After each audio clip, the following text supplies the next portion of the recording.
Hello everyone, good afternoon. এখন আমরা lunch করতে বসেছি, একদম খাওয়া শুরু। Good afternoon. কি খাচ্ছেন? আমি কি খেলাম সবার আগে? একটা বাটা খেলাম, পাতা ধনে পাতা না, থানকুনি পাতা। থানকুনি পাতা, এটা হচ্ছে মেথি শাক, আর তার আগে খেতে হচ্ছে থানকুনি পাতা বাটা। থানকুনি পাতা বাটা। তারপরে খাবে এটা কি মা? ফুলকপি, আলু আর ফুলকপি আর ছানার ডালনা। ছানার ডালনা। ফুলদেবী দিয়ে special। গেছে, ফুলদেবী আমাদেরকে দিয়ে গেছে ছানার ডালনা, ফুলকপি দিয়ে উনি খুব সুন্দর রান্না করেন।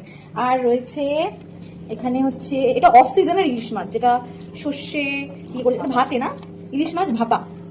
তার সাথে আছে এটা ছোট্ট ছোট্ট পোয়া ভোলা না কি বলে আমি জানি না, না মধু ভোলা।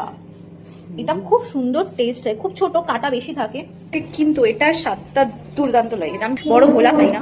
যাই হোক, আমি খেতে বসি এখন। আরো অনেক কিছুই ছিল, কিন্তু আমি অত কিছু খাবো না।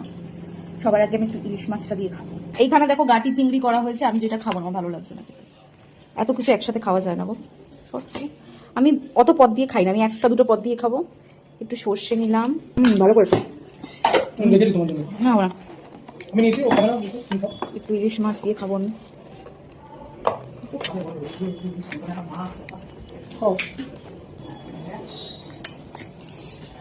অফ সিজনের মাছ ডেফিনেটলি অত টেস্টি হবে না, কিন্তু তাও খুব ভালো খেতে।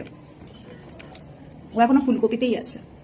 তো চলো তারপরে ভোলা মাছটা খাওয়া দাও। ভোলা মাছের সাইজটা আমি দেখাই তোমাদের, খুব ছোট হয় এই মাছটা, বিশ্বাস করো এত ভালো হয়, তোমরা কখনো ট্রাই করে খেয়ে দেখো।